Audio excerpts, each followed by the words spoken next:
Amen. Shabbat shalom. Wow. Sound like y'all are happy to be here. It makes it very appropriate of what the core message is. It's all about resurrection. How many of you believe that Yahweh has a sent word for you today? Amen? You realize the funny thing is that when he has a sent word, I believe that there's a season where you can access that word. There's a season and an opportunity. It's literally a gateway or a doorway that's open. And as long as that doorway is open, the word is there for whoever is willing and wants it to get it. But as time goes on, the seasons change. And that word, now that door shuts to that word. I mean, you realize that just like with the manna in the wilderness, every day they had to go and gather it. And if they didn't, except on Shabbat, but if they didn't gather it, then they didn't have it. Or if they set it up and they didn't eat it, they didn't allow it to nourish them, then it was just going to mold on the shelf.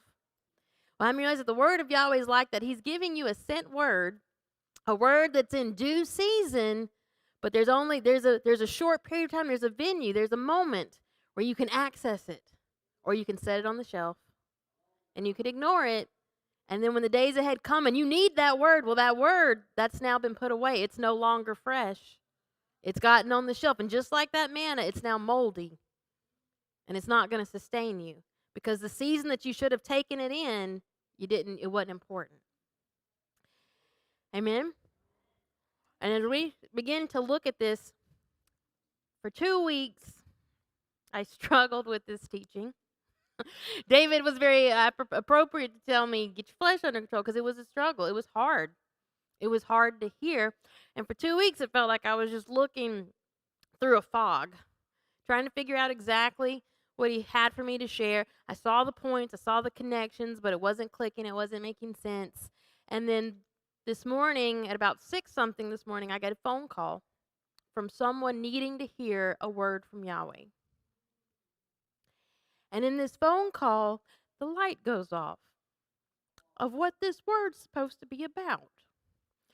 And so when that person calls looking to hear a word from Yahweh, they didn't even realize that it was Yahweh allowing them to be a confirmation for me to actually hear this morning what this word was supposed to be about. And the one word that I felt like Yahweh dropped in my spirit was resurrection. I believe that the word that Yahweh has for us, for you, today, this season, is resurrection. Whether that's resurrection of your health, resurrection of your finances, as Pastor David was already sharing, resurrection of the vision Yahweh gave you, resurrection of the dreams that he placed in your heart, resurrection of whatever it is that the enemy has come in and tried to kill, steal, and destroy. It's the season of resurrection. But the choice is up to us of whether we'll take that word, we'll take that door, this doorway that's open, and we'll step into it and say, yes, I want to live. Yes, I want to walk in that. Or how many of you realize that death is often likened unto sleep? Or will you stay asleep? Will you slumber through the season where he was calling and saying, come forth? And breathing upon the dead bones, will you walk out? Amen? This week's Torah portion, it's the first of 5 that begin to deal with the subject of the tabernacle and the offerings that have to be brought and the vessels that they're about to build. It's titled Terumah, Contribution. Exodus chapter 25, verse 1 through chapter 27, verse 19, and it details the request for the offerings to build the tabernacle. And not only does he detail the request regarding the offerings that are needed, but he begins to reveal to Moshe on Mount Sinai the pattern of what they are to build. And when you look at this closer, you find that in Exodus chapter 25, verse 8, so at the very beginning, the statement is made, and let them make me a sanctuary, that I may dwell among them. And when you look at this, among them is the Hebrew phrase Beitokam. And when you look at it from the Hebrew, that beit prefix, it's better translated as in them. Let them make me a sanctuary, that I may dwell in them. And so when you look at this, if Israel was to build a dwelling place, and yet at the same time, Yahweh's revealing, but you're to be the dwelling place. I'm going to dwell in you. That's my desire, to dwell in the people. If Israel's to be the dwelling place, then we have to ask the question, what is the purpose of this physical structure there to build? Because it's very clear from the very beginning, I'm showing you this pattern, but I want to dwell in you. You're the dwelling place, but I still need you to build this tabernacle. So we have to ask the question, what is the purpose then of this tabernacle in relation to Israel, and how are they to work and walk alongside each other? And once again, with the answer to that question, does that also answer the question then regarding what's coming in the days ahead? Because whether you realize it or not, there's a push. There's going to be another structure that's built. There's going to be another dwelling place. A third temple's on the horizon. And we understand that through the prophetic shadow pictures, it's coming and it's going to happen. There's nothing that's going to stop it because the prophecies have already foretold this is going to take place. But how many realize that it's only if we understand the purpose of this first tabernacle will we ever understand the perversion that's going to take place in this coming one, which is currently being pushed by the powers that be. Because only when you understand the genuine reason that Yahweh's building and causing Israel to construct this will you ever understand how the enemy will take it, pervert it, and manipulate it. And then you'll know the true danger of what it means to be involved at the wrong tabernacle. So it seems at first glance that the physical tabernacle was to be a mirror image reflecting the true living tabernacle of Israel. It's no accident that the tabernacle was to be laid out in the fashion of the form of a man. Why? It was a reflection. This was the tabernacle. And we find that just as the ark carrying the bones of Joseph was carried alongside the Ark of the Covenant throughout the entire wilderness journey, the bones of Joseph are carried alongside the Ark of the Covenant. And the sages even teach that one was mirroring, revealing, and testifying of the other. To quote them, it says, so to express the idea that the one in this observed what is written upon the other. The bones are there to witness what's taking place regarding that Ark of the Covenant. Well, how many realize that it almost seems that the same relationship is seen between the tabernacle and Israel? They're the bones of the collective house of Joseph. They're the bones of Israel. And they're standing as a witness, seeing what's taking place in this tabernacle that's being built. Just as the bones of Joseph were connected to the ark, the presence, Israel is encamped and connected to the tabernacle. They're moving in tandem. Israel, their entire wilderness journey, they camp. They encircle the tabernacle. They only move when the tabernacle moves. They only camp when the tabernacle camps. They're moving in tandem, one with another. And we understand that from previous teachings, when you look at the tabernacle pattern, everything that began to take place in that tabernacle was always a reflection of Israel. So whether they understood where they were in relationship with Yahweh, what was going on in the tabernacle would make it very clear. We find that there comes a point in the future Torah portions that they're cut off from the Holy of Holies, the mind of the Creator. It was a reflection that the people as a whole had been cut off from his mind because they had mishandled it. And so we find that the tabernacle is always a mirror showing them, instructing them, this is where we're at in relation to Yahweh. Yet at the same time, when you begin to delve into this, you'll find that the tabernacle also has a distinct purpose and function of its own, if that makes sense. Not only is it mirroring and portraying Israel's relationship with Yahweh, but it is being built for a purpose. There's a reason Yahweh's instructing them to build this. There's a reason they will encamp around it. There's a relationship that must be explored. And so when we look at this, we're going to turn to Exodus chapter 25, verses 1 through 2. It's where Moshe begins to hear Yahweh speak to him regarding the specific offerings and the pattern of this tabernacle. It says, and Yahweh spake unto Moshe, saying, speak unto the children of Israel, that they bring me an offering. Of every man that giveth it willingly with his heart, you shall take my offering. And then through the next several verses, he specifically states the offering that Israel must bring in order for them to build the tabernacle after the pattern that he's been shown. We're going to take a look at this word for offering. It's where we get the name of the Torah portion. It's Terumah. It's Strong's number 8641. And it's translated as meaning a contribution, an offering. And yet it's quite interesting because this is the first time the word terumah is used. It seems to indicate this is a very specific and special offering that's being asked and required of Israel, one that hasn't been offered up before. They have never been called to give a terumah until this moment. It comes from the root word, Strong's number 7311, rum, which means to rise up, to be high, lofty, or exalted. And yet when you break down this word terumah and you look at all of the letters that are composing it, you have the tav prefix, which is, it means you will. That resh vav mem root, room, to lift up, to rise up. And finally, the hey is attached on the end. And the hey, the Hebrew letter hey, means to breathe. But it also means to reveal. In other words, the word picture of this offering that Israel has never been asked to bring before, the word picture that he's revealing to them is that when you lift up the terumah, when you lift up this offering, breath will enter into you. So we find this is the first clue regarding the purpose of the physical structure they're to build.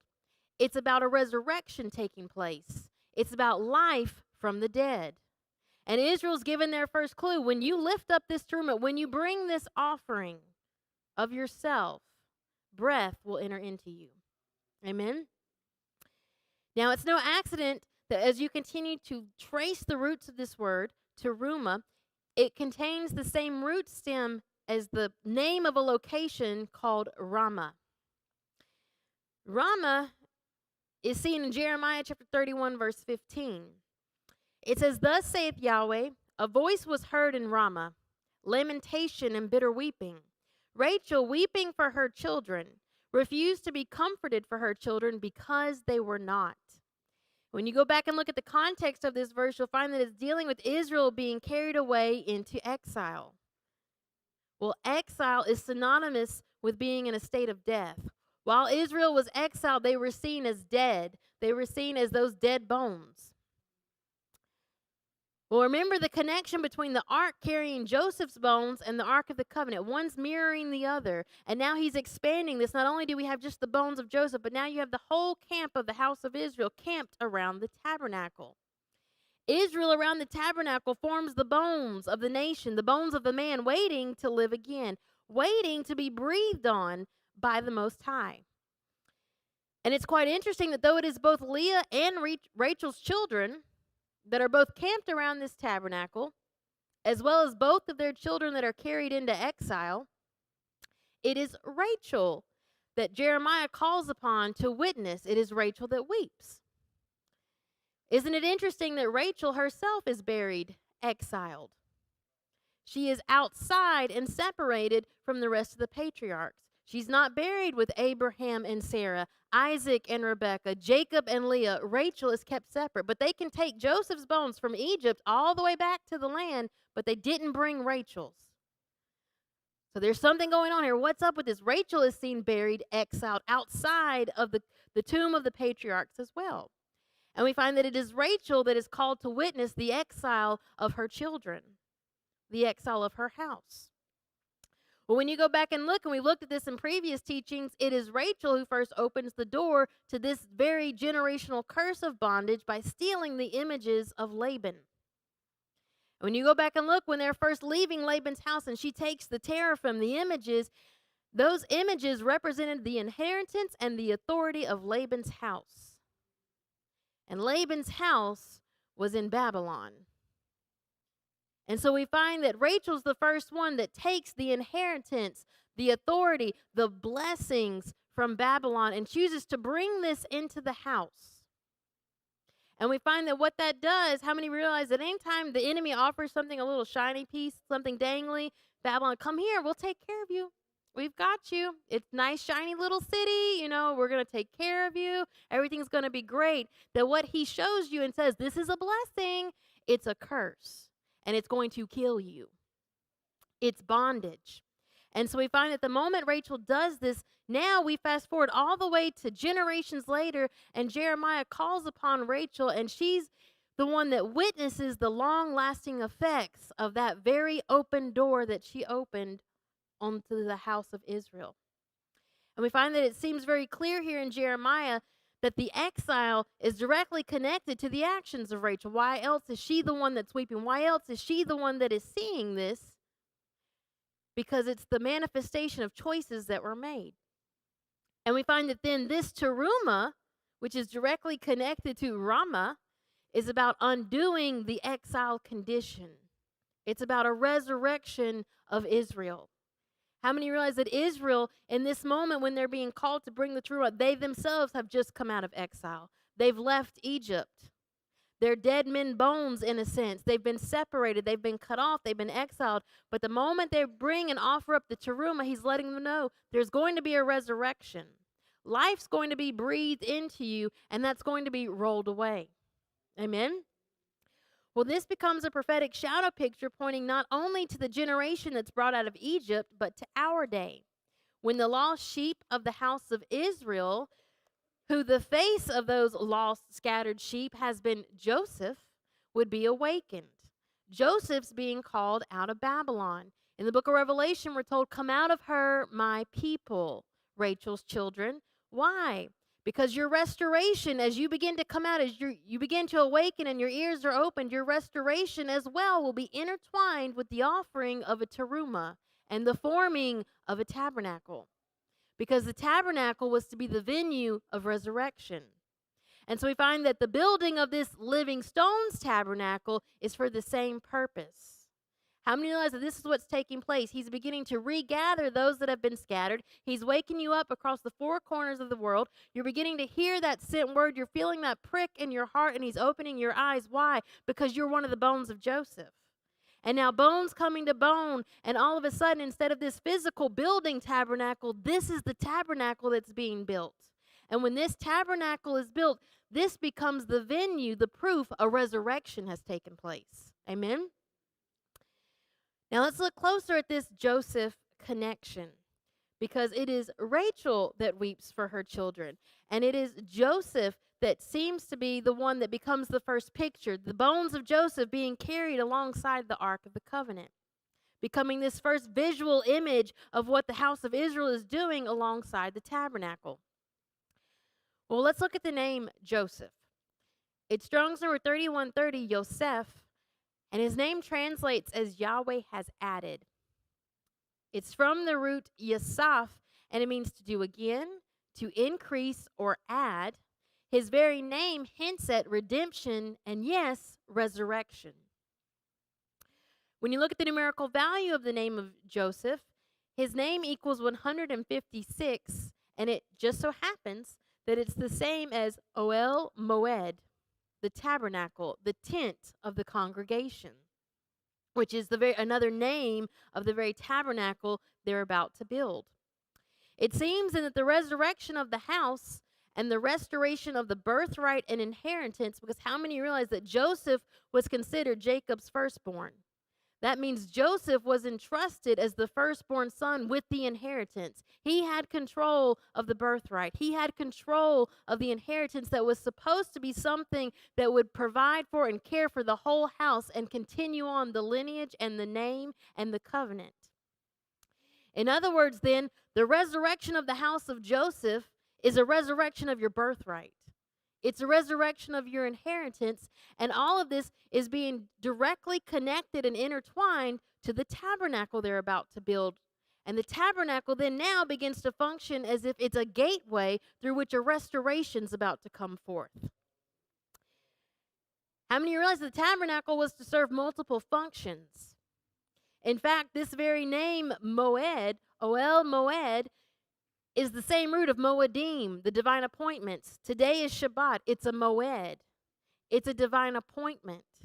So in other words, the tabernacle, not only was it this physical structure that was to be a dwelling place, but it's a calendar. It's completely intertwined and connected to the divine appointments of Yahweh. It's a clock. It's a calendar, and as such, it's also a compass. It's going to give direction. It's going to continue to guide the steps of Israel throughout their journeys. It's a portable gateway with direct access to the presence of Yahweh. Well, how many of you realize that when we gather on the Moedim, on Shabbat, like you're doing right now, you become the living tabernacle. Because you've plugged in. You're here. You're gathered one together on the Moedim. You become the calendar. You become this open doorway so that his presence can be manifest. And now all of a sudden you've become the dwelling place as well. You're the living, breathing tabernacle, which is what he said from the beginning. I want to dwell in you. Amen. And not only now are you on the same calendar, the same clock, the same timepiece as Yahweh, so that when that door is open, you're here and you're ready to receive it, but also it's now functioning as a compass that when you walk out of here and you leave, now I have direction. Now I know exactly what's expected of me. Now I know exactly what step to take next, and how imperative is that in the days ahead when the wrong step may just cause you severe consequences. So as we continue to look at this, could this connection also be revealing, though, that simultaneously to resurrection being offered, that there is also the opportunity for those who don't understand the pattern to be led into bondage? The exact scenario seen in Jeremiah causing the bitter weeping of Rachel. That if there is something that comes in that changes the pattern, that changes what's to be built, that changes the function of this dwelling place, that then it's still, once again, it's a calendar, it's a clock, it's a compass, but now it's not leading in the ways of righteousness. Now it's leading in another path.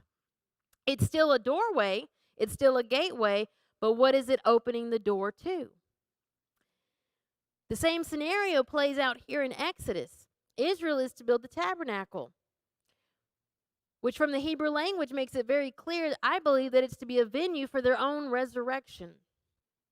Yet instead, Israel, while Moshe is being shown the pattern of how these bones will live again, they instead build the molten calf.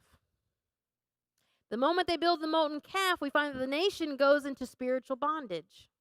They remain as dead bones, walking alongside the living tabernacle.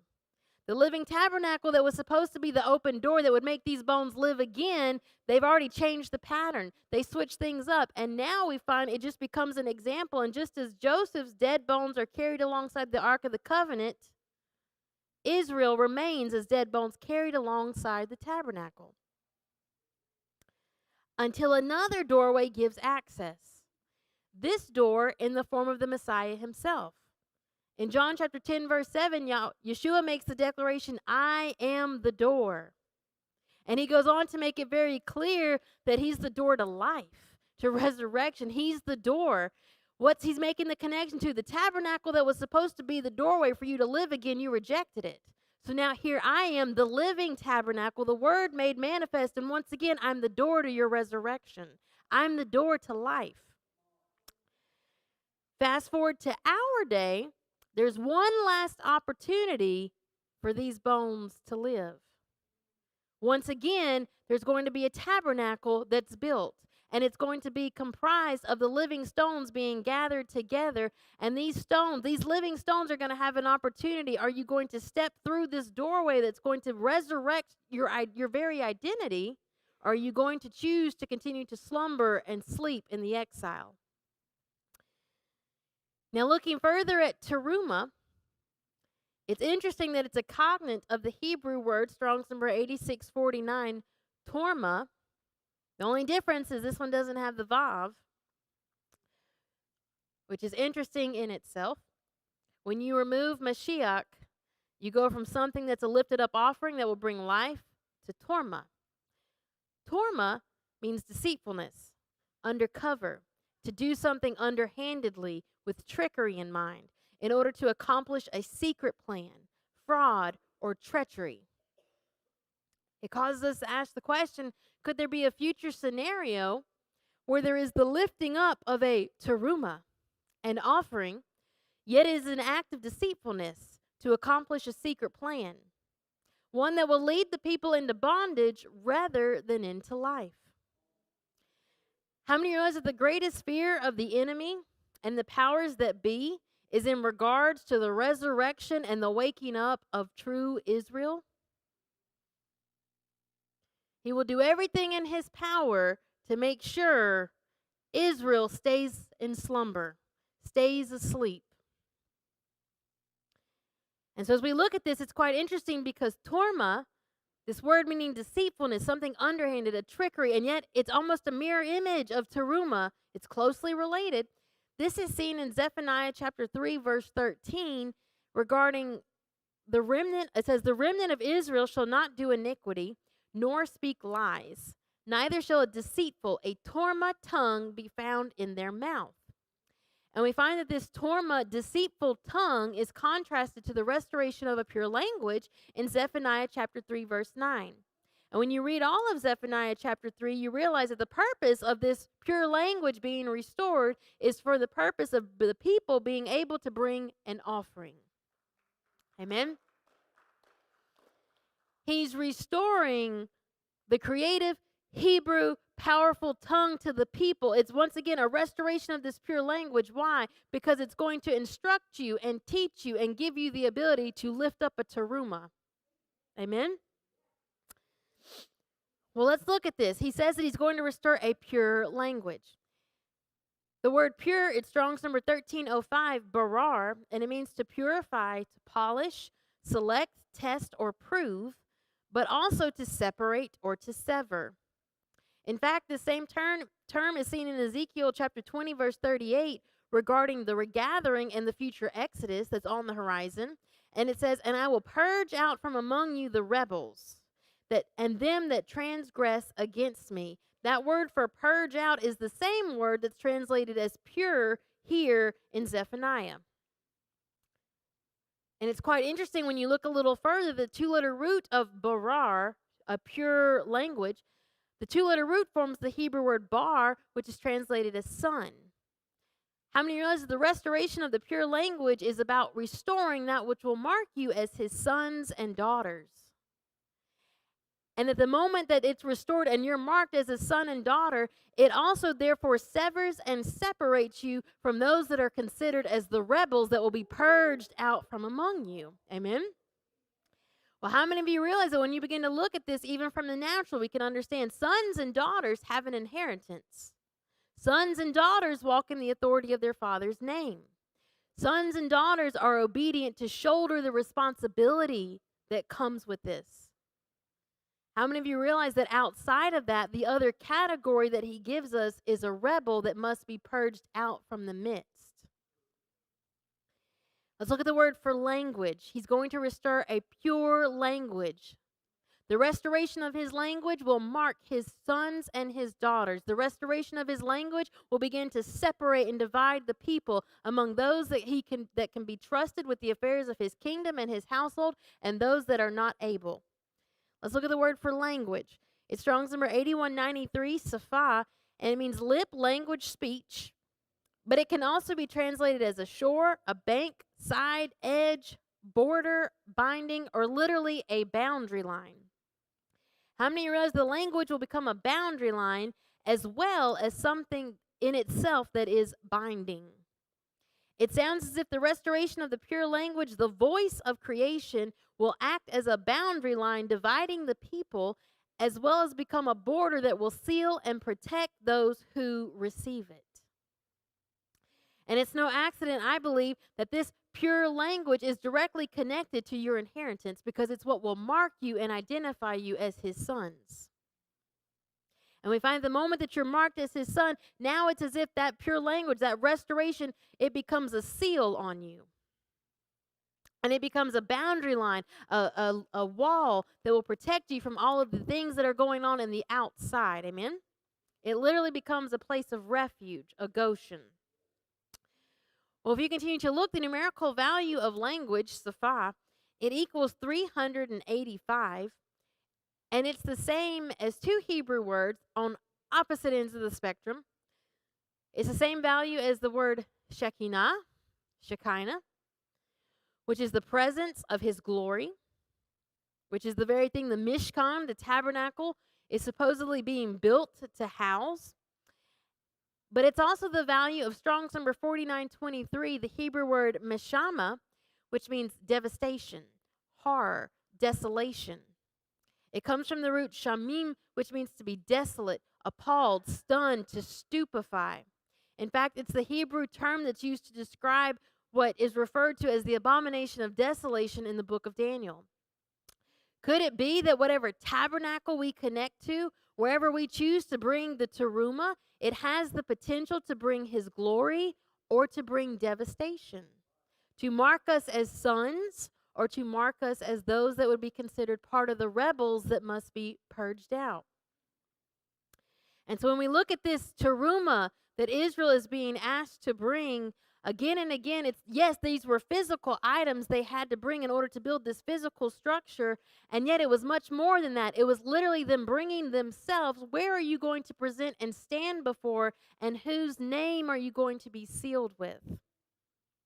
The terumah, when offered, is about restoring the creative power, the tongue of creation, to the bones of Joseph as they are resurrected. They become the living tabernacle of the Shekinah, the glory of Yahweh, just as Adam was in the garden. This was the intent, I believe, of Yahweh at Mount Sinai as Israel is gathered. They missed it. Simultaneously, all those outside of this boundary line that's established will find themselves at the mercy of the coming rebellious one. And the coming rebellious one, who's been the architect, maneuvering, scheming, and planning this treacherous plan, this Terumah, the entire time, the anti-Mashiach, well, if he is the rebellious one, then all those that are considered rebels now have automatically been marked by his name. And we find that he also will be focused on forming a dwelling place. His dwelling place will be Meshama. It'll be a place of desolation contrasted to the dwelling place of Yahweh, which is the place of Shekinah, the place of his glory. Yet his dwelling, the dwelling of the anti-Mashiach, how many realize that his dwelling as well will require an offering from or of the people, just as Yahweh's did? The physical structure that he will be building will serve the same purpose of mirroring the condition of all those who have brought their terumah to that place. That just as this place, this third temple is being built, that just as it becomes desolate, it's a reflection of all those who have plugged into this. They themselves now are desolate too. Could this be why the powers that be will seek to build a third temple? And it's here that the anti-Messiah will assume control. They understand the pattern. The sad thing is, many of the bones do not, and they sleep. And yet, they understand the pattern. It's a venue of resurrection and a way to literally breathe. Remember, when you lift up the terumah, breath will enter into you and you will live again. Well, the same concept is going to be applied to this place of desolation that the anti-Messiah will be ruling from. It's a venue of resurrection. It's a way for him to breathe into, to seed, and to word his sons. This coming third temple will become the throne of the resurrected Nimrod. And by the way, it's quite interesting because Nimrod's name literally means rebel. And it comes from the same root seen there in Ezekiel chapter 20, verse 38, regarding the rebels that will be separated from Israel. He'll use it to breathe upon and seed his sons, all those who gather. It will be a repeat of the Tower of Babel. Simultaneously, however, it will reveal and divide the sons of promise, the living stones who are uncompromised tabernacle stones, from those who have been marked as ones that the glory has departed. It's no accident that the root of terumah is seen in connection with this plot as well.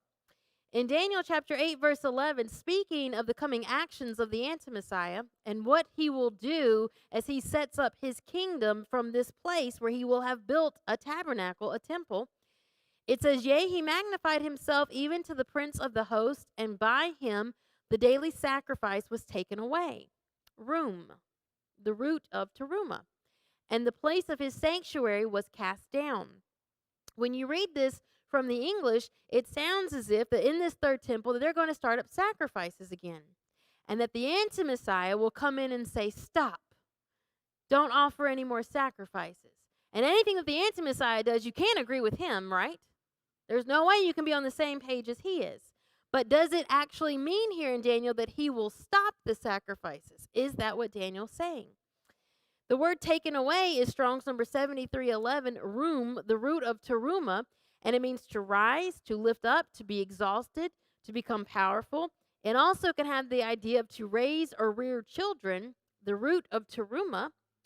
And though at times room can infer the idea of to lift up, as in off or away, the primary meaning is to exalt or make lofty. Is this then an intentional mistranslation to cause many to think the coming anti-Messiah will oppose the animal sacrifices and the reinstitution of the Levitical priesthood system? When in fact Daniel is revealing he will exalt them once again, and by doing so become powerful, raising up children, raising up sons in his image, while simultaneously silencing any opposition from all those who come under his covering. The terumah from the people who are deceived will be the means of his resurrection, giving life to his system. How many realize that outside of this, he has no life, he has no authority, he has nothing to carry on his name? Babylon is a dead system until those with life give it over. Why do you think from the very beginning, when Yahweh spoke to Adam, he told him to be fruitful, to multiply? Because everything in the kingdom was based upon sowing and reaping. It was based upon carrying on the name and the covenant through the sons, continuing on generation to generation. Well, how many realize the enemy will do the exact same thing, but he as well must have a venue, a location, a doorway in order to create these sons, in order to resurrect and give life to his system. Now back to the dwelling place that Israel is commanded to build here in Exodus. Instead of the normal terms for Mishkan or the tent of the congregation, the term that Yahweh uses here for the sanctuary is mikdash. You are to lift up the terumah so that you can make me a sanctuary, a mikdash. The word sanctuary there, it's Strong's number 4720. Mikdash is translated as a sacred place, a sanctuary, a holy place. It comes from the root kadash, to consecrate, to sanctify, to be holy, or to be separate. It infers the idea of being set apart for a specific purpose. But it's quite interesting that when you break apart this term sanctuary, because remember, understanding the pattern of this tabernacle helps us to understand the days ahead, what's going to be taking place, and also what it means that when we become the sanctuary, what's happening. Well, when you break apart this term mikdash, it's mem, kuf, dalet, shin. Mem, kuf root is translated and is the Hebrew root meaning stench, rottenness, decay. Connected to this root, which literally has everything to do that seems with something that is dead, rotting, and decaying, is the dalet shin root. The dalet shin root comes from the same root stem meaning green or fresh, to produce something, to sprout, to shoot forth new life. How many realize that when he tells them to make me a mikdash, it's the picture of something that was dead, rotten, and decayed, all of a sudden being transformed, growing and shooting forth new life. Once again, he's revealing to Israel, you're to be a part of this because it's resurrection. Build me a mikdash, build me a sanctuary. Come those that have been cut off, come those that have been dead in decay and in your bondage, and from this will bring new life, and you will form the mikdash, the sanctuary. When you continue to look at this, mikdash is said also to be a combination of two Hebrew words. Makom, which is translated as the place, the standing place. You'll find makom is used quite frequently throughout the scriptures, always describing a specific place where divine appointment with Yahweh is about to happen. Jacob goes to the hamakom, the place, and he sees the ladder. There's resurrection that happens to Jacob at hamakom, the place. Moshe is found at hamakom, having an encounter. Abraham is at hamakom, having an encounter. So when you see mikdash and it has this, it's coming from this root makom, it's immediately telling you this is an open door, a divine appointment's about to take place, and it's the standing place. It entails having correct or right standing.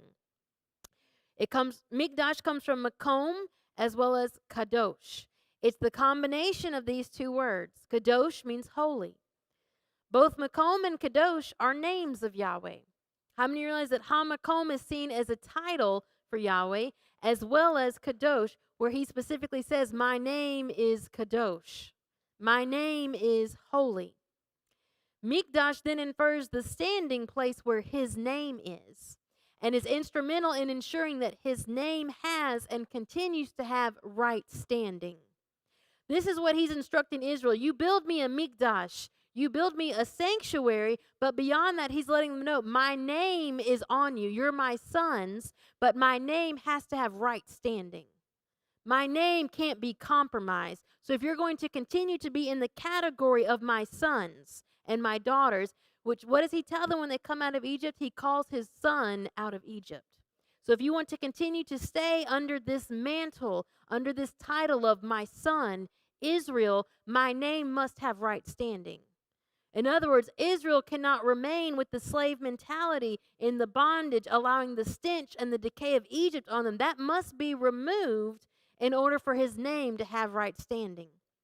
Amen? Do you realize that his very name has been written and encoded in our DNA? Could this be about restoring or repairing your DNA as we are the Mikdash, the standing place of his name, all in preparation and in order to protect you from what the enemy is currently attempting to do to bring desolation to this very Mikdash? Can you see the significance of the patterns? Once again, Joseph's being gathered and he's asking Joseph, will you lift up a terumah? Will you bring me an offering? This offering is going to become the open door that's going to restore your very DNA. It's going to repair and heal and restore the authority and the power of the name, all with the understanding that the enemy is being raised up as well and attempting to do everything he can to build his kingdom. And yet at the same time, Yahweh's doing the same for you. Amen? Is this the terumah that both Yahweh as well as the enemy are waiting and seeking? A place for their name to stand and be lifted up. As we continue to look at this, the construction of the tabernacle begins first with the bringing of the terumah. This is the first instructions. Before he reveals the pattern, he lets them know first, you've got to find individuals that are willing to bring the terumah, to bring this offering, who are capable of lifting it up. And we find that the key factors, a defining factor of who is capable of bringing the terumah, makes it very clear here in verse 2. It says, those with a willing heart. In other words, I brought you out of Egypt. I have brought you here to the mountain. The door is open. You're about to have a divine encounter. He's promising you resurrection, inheritance, blessings, life, restoration. But only those with a willing heart will be allowed to access and walk into this door. Well, let's look at that phrase, willing heart. In Hebrew, the phrase is yidvenu libo. It has a numerical value of 110, a number that instantly stood out to me because 110 are the years of Joseph's life. In Genesis chapter 50, verse 22, we're told his age. In other words, once again, he's giving you a defining connection here. Those with the willing heart must bring the terumah. When the bones of Joseph lift up to the terumah, they will live again.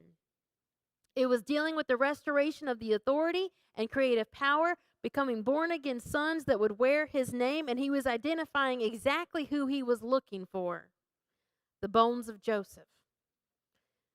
Another key clue regarding this coming third temple where Joseph is not welcome. And so it causes us to ask the question, how can a proper terumah that brings forth life be gathered without Joseph, when willing heart is directly connected to Joseph? It once again infers this other counterfeit tabernacle that's going to be raised up will become a venue, a doorway, open to an inheritance, but not from Yahweh. It will once again be the inheritance of Laban's house. It'll be an open door that for all those that are deceived, they'll be led directly into bondage. Because the terumah that brings life only comes from a willing heart that deals with the whole house of Israel being gathered together, and together in unity they present the terumah. Now let's look at the word for willing. He says those with a willing heart can bring this. The word willing is Strong's number 5068, nadav. to incite, to impel, to make willing. And it's quite interesting because this is the name of the firstborn son of Aaron, Nadab. And if you're familiar with the story of Nadab and Abihu, you understand that Nadab and Abihu do directly the exact opposite. They bring an offering, all right, but they do it completely in the wrong manner, and they're cut off. And not only are they cut off, all of Israel in that moment is now cut off from the mind of Yahweh. No longer do they have access to the Holy of Holies outside of once a year on the Day of Atonement.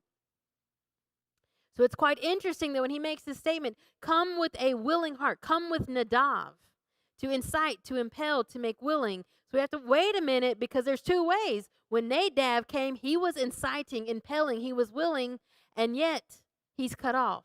So how do we come with the correct type of heart?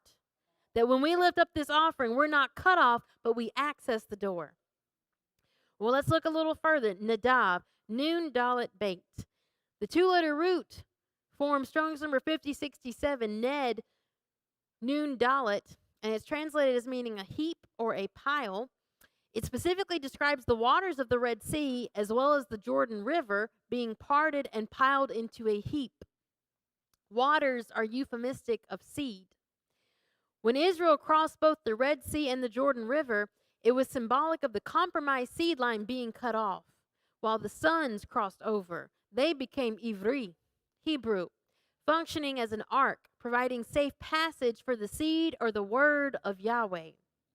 Sons are capable of shouldering the responsibility of the mantle that's being placed on them. And so the picture of Nadav, come with a willing heart, it's as if they're being asked to step into the waters of that Red Sea or that Jordan River, and it's going to cut off anything that's not of his name. And what crosses to the other side is going to be a son or a daughter that's capable of walking out under the authority that comes with that title. Amen? Do you realize Israel was sent to Egypt because they didn't understand how to handle their inheritance?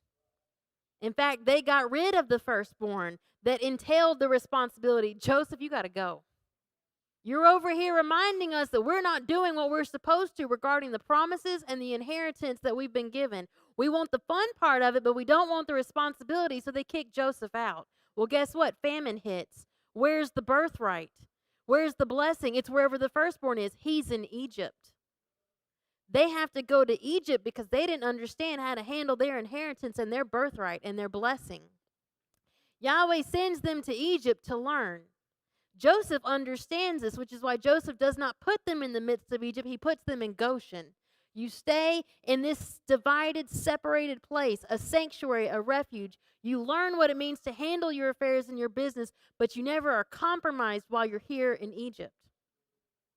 But how many realize once Joseph passes, things don't always go as he planned or intended? It's very evident that as Israel exits Egypt, it becomes evident the moment they cross the Red Sea, what happens is the separation of the seed lines. Yes, Egypt was drowned in the Red Sea and Israel crosses, but it also was a separation spiritually in here, in their mind and in their heart. It became very evident that they were not yet capable of being the sons of Yahweh. They did not know still how to handle the covenant, the blessings, or the inheritance. Hence the wilderness wandering. They wander around for 40 years trying to be taught the very thing they were sent to Egypt to be taught. And it's not until that generation is completely cut off and another generation rises up that now, once again, there's a crossing over. They now must cross the Jordan River. Why? To see and make sure that who crosses to the other side, that's a son. That's a daughter. That's one capable of being entrusted with the inheritance, the blessings, the covenant, and the promises Yahweh has for them. Amen? The purpose of the tabernacle and the dwelling place is to separate and to distinguish the seed lines. This is why he says, you bring a terumah with a willing heart. He wanted them to understand very clearly that just because you bring and you give this, it's going to expose what's in here, Israel. And depending on what's in here is going to determine whether now you have this tabernacle as an open door and you step into life and you're resurrected and you once again have restored to you your blessings, your birthright, your inheritance, or whether you're one that's going to be cut off. The purpose of the tabernacle or the dwelling place is to separate and distinguish the seed lines. Joseph, The firstborn, the heirs, the sons are resurrected when they bring the terumah, while the compromised, tainted ones are exposed and cut off. That's what happens with Nadab and Abihu. They're cut off. They're exposed. And isn't it quite interesting? Nadab is the firstborn son of Aaron, the high priest, nephew to Moshe. How many realize it doesn't matter who you know when it comes to Yahweh? It doesn't matter the birth order. It doesn't matter anything about whose house you were in. It all mattered about that condition of the heart.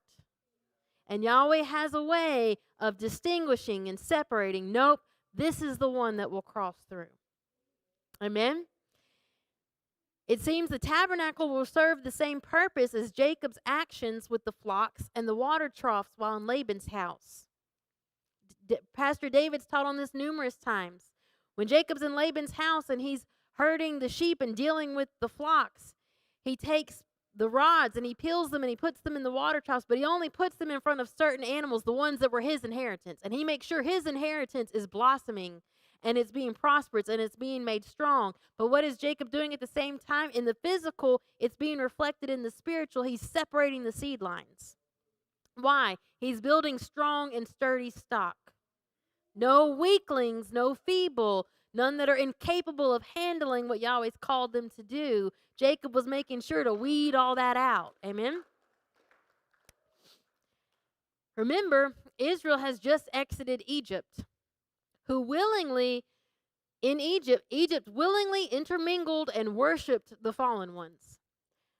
The tabernacle then will be the mechanism to ensure those that are gathered are of untainted lineage, specifically from the fallen ones, whether in the natural or in the spiritual, in their mindset. It's making sure it's separating the seeds.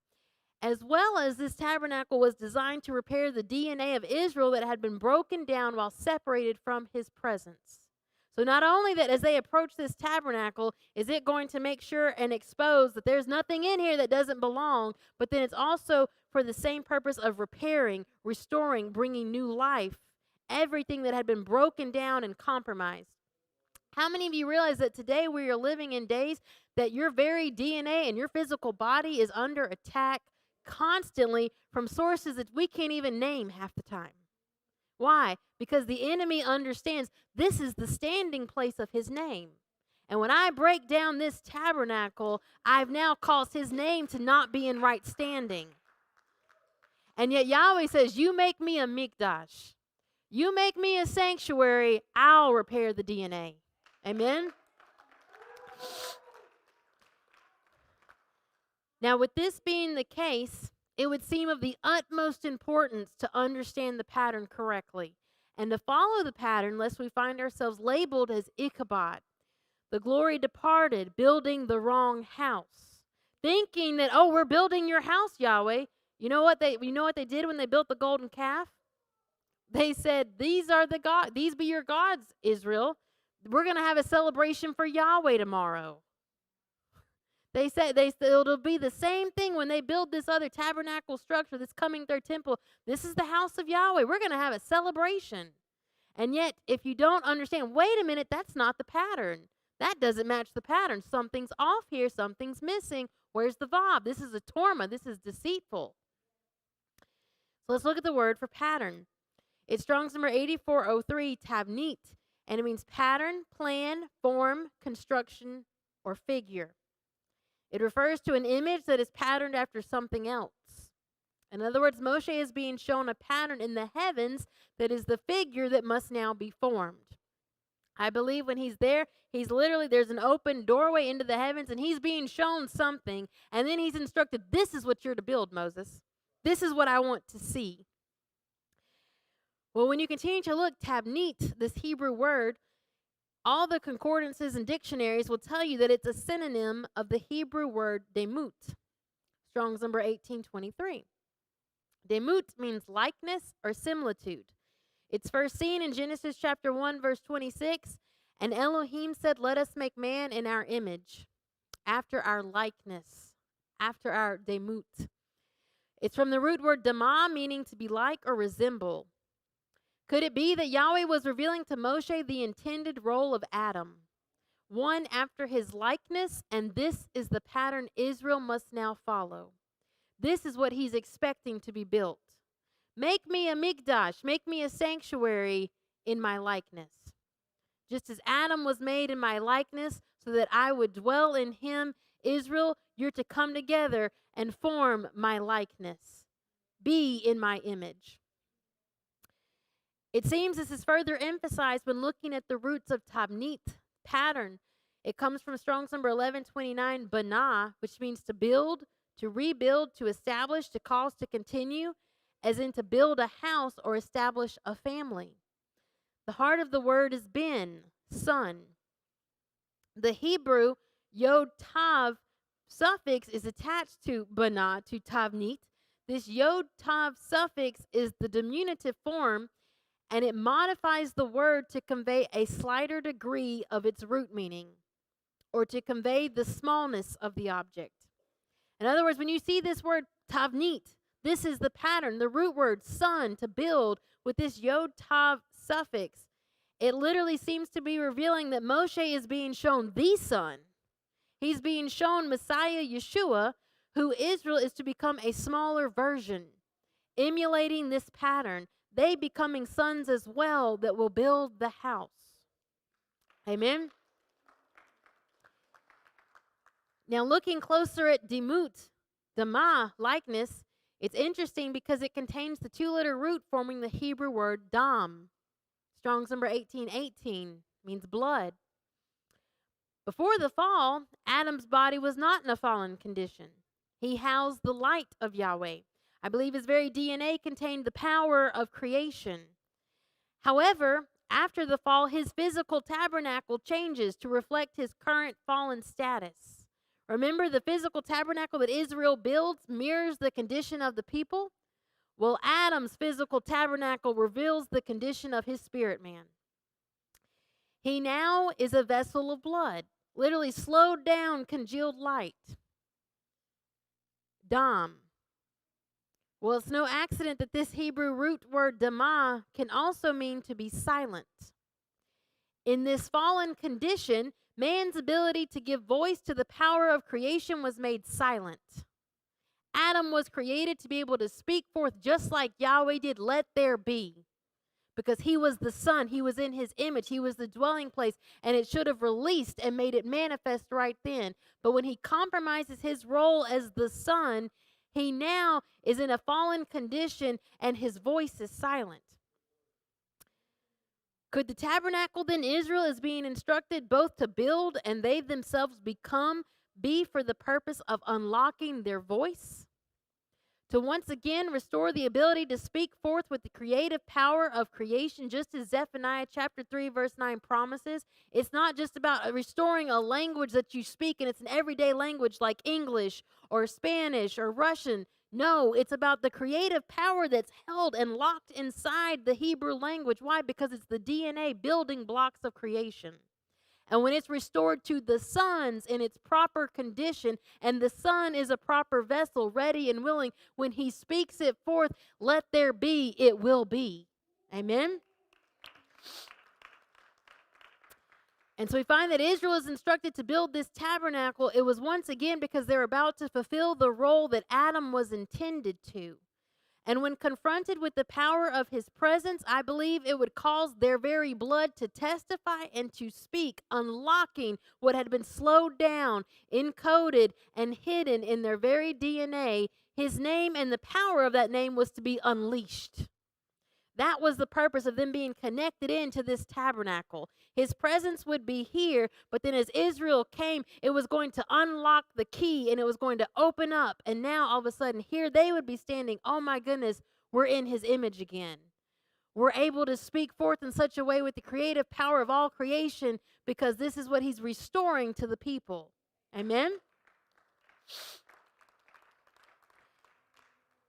Now, paired with the understanding that Israel was being called to be a kingdom of priests, we're told this in Exodus 19, verse 6, and as a kingdom of priests, The entire nation's job would have been to take care of this tabernacle. Why? It's the calendar, it's the open door, it's the compass, to make sure that they were guarding the very thing that was the open door to the presence of Yahweh, the standing place.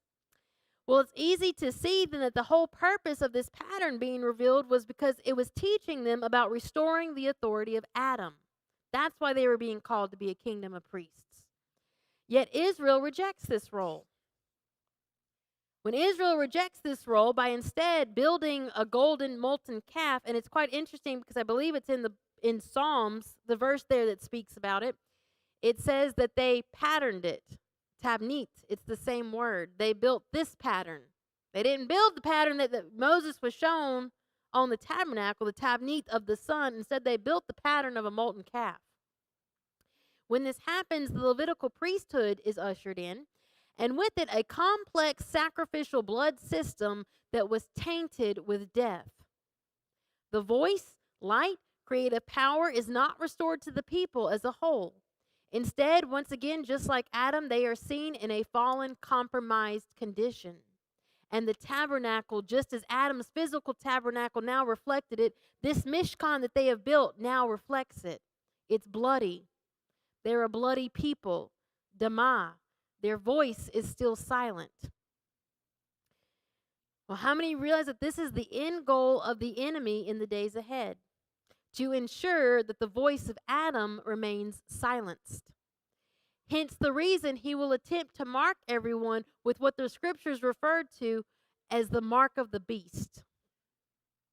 And immediately when we look at this, the mark of the beast, it's because he's the beast, and all the imagery, it's the beast system, and that's true, but it also indicates what he thinks of you and who is able to be marked versus who he cannot mark, because there are those that he's not able to touch. Let's look at the word beast. In the Hebrew, it's Strong's number 929, behemoth. Means beast, cattle, or animal.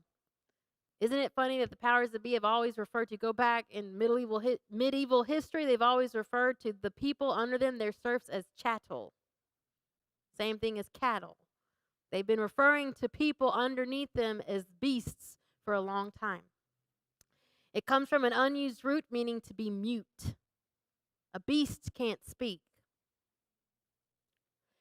When you continue to look at this, breaking it down further, you have the bait, which means in, and the hey, mem, hey roots, hama, which is Strong's number 1993, and it means to growl, to roar, to howl, to murmur. It's a strong emotional response of distress. Related words indicate moving noisily or with commotion indicating confusion.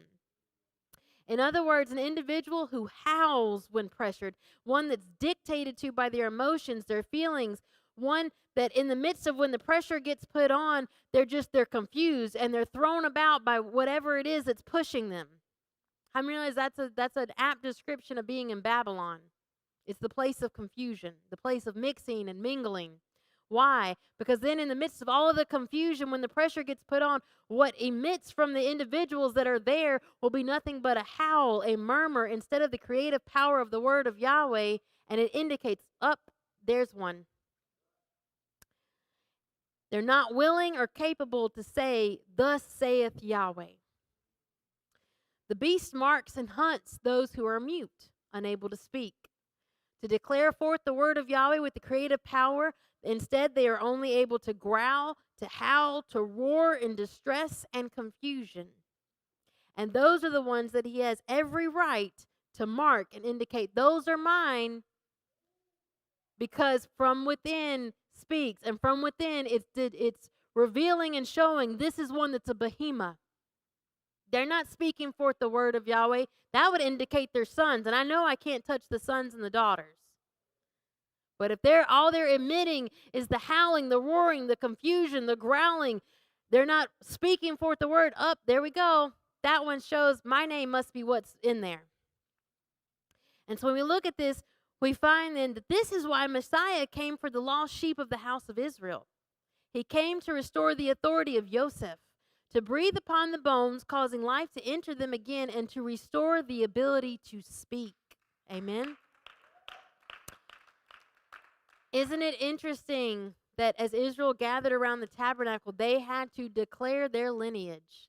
They had to speak forth, this is my house. This is my father. These are my generations. Why? It's proof I'm a son that belongs in this house, and I declare it forth. Amen? Now, it's no accident that Behemah has a numerical value of 52, the same value as Ben, son. The mute beast cattle stand in stark contrast to the sons and daughters. One, a place of desolation. The other, the dwelling place of the glory of Yahweh. And so we find that while the enemy is marking, seeding his house, simultaneously, Yahweh is doing the same thing. Breath is entering the bones as we are gathered from the four corners of the earth where we've been scattered.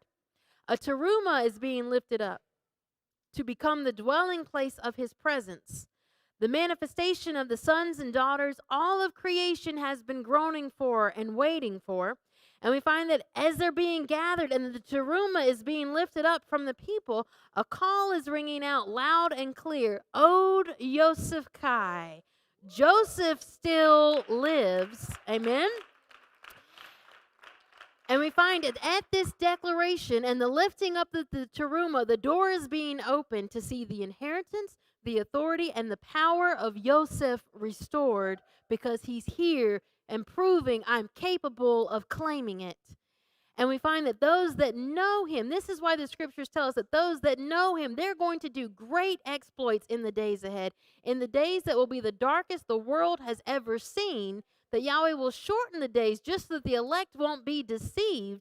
In the midst of great devastation, there's a generation that's being raised up that are going to do great exploits. Why? Because they understand that they're literally the standing place of the name of Yahweh.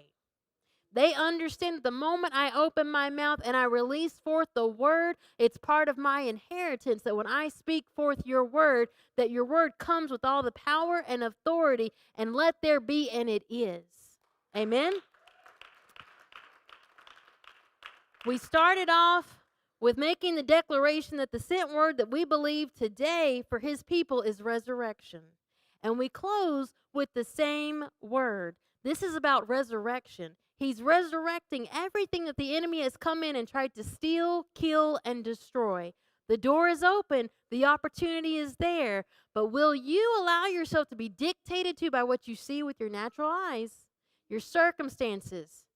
And as your circumstances dictate to you, growl, murmur, complain. Oh, wait a minute. That sounds like Israel in the wilderness. Murmuring and complaining. We're hungry. We're tired. We need water. Why'd you bring us out here? My goodness, the whole time they're marking themselves. Wait a minute, where's the sons that I brought out of Egypt? Because this doesn't sound like sons. And so we find that this teaching is all about teaching us that if you want to be a son and a daughter, there's a responsibility that comes with it. And it's about being trained and learning what that means and choosing to walk in that. And when you choose to walk in that, the promise is there, resurrection, life, and restoration is yours. The moment he hears the words that will identify you, that's one of mine. That's a son. That's a daughter. They belong in my house. Amen? Shabbat shalom.